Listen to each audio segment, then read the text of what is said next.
Bill, having said that, the report that the president issued, a lot of bureaucratic reforms, as John Kyle said, pursue, enhance. I mean, I loved one of them was, let's assign specific threats to individuals so they have accountabilities. Didn't we all think that that's what they were already doing? Did the president end up sending the right message, and has he come up with the right policy solutions? I mean, he's still burdened by foolish policies that he won't abandon. Closing Guantanamo, which he should just rule out, and the ridiculous decision to treat Abdul-Muttalib as a criminal suspect instead of as an enemy combatant, with the failure to get information that we might have gotten.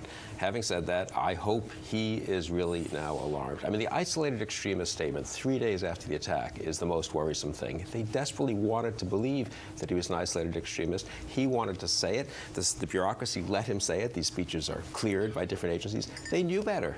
We knew he had been in Yemen. We had been trying to kill al-Awlaki, with whom he had been in Yemen. We knew that he couldn't have arranged these explosives just by himself. Isolated extremists don't have access to this kind of explosive. So the degree of wishful thinking was very great. The degree of systemic failure was very great. And the question for me is, has the president personally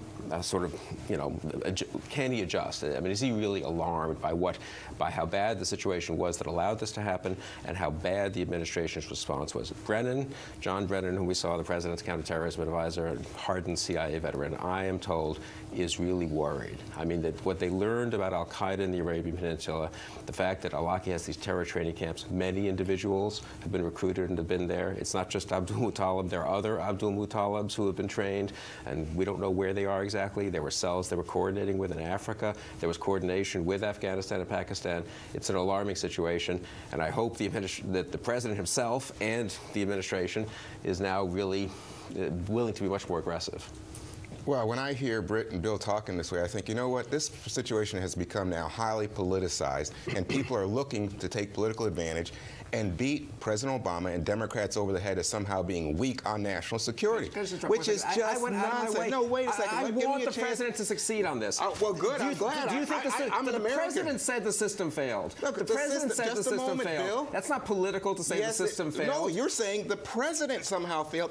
I'm glad you said it. Isolated. Does the president still believe he was an isolated extremist? No, because what? Thank the you. system now has informed him of contacts with al-Awlaki as well as with others that have now given him the understanding, the president, which could be you or me or Britt or anybody, that now we have a different view of this man and what he did on Christmas Day.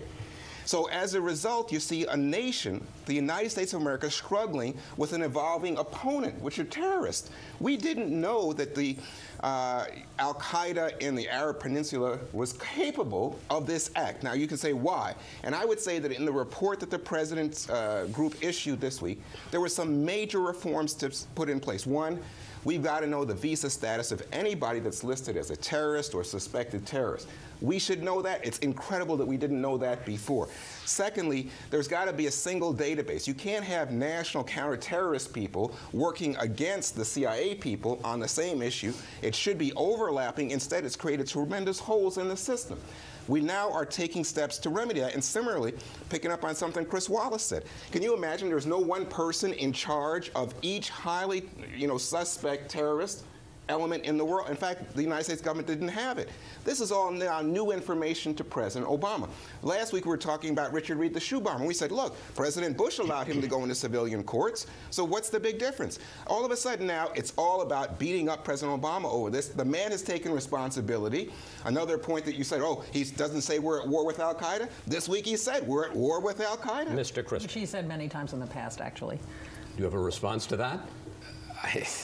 No, I mean, look, 6 days before the Christmas bombing, we released 6 Gitmo detainees, terrorists with real records of al-Qaeda connections, to Yemen.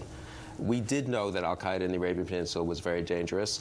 There's the White House has been saying, we knew about that for a long time. We were trying to kill al-Awlaki. Nonetheless, the president was so ideologically committed to closing Guantanamo that he wanted to push these guys out. How could it possibly be prudent for the Commander-in-Chief of the United States, for the American president, to send 6 al-Qaeda terrorists back to Yemen, a place where al-Awlaki is training suicide bombers? That question will remain unanswered. All right.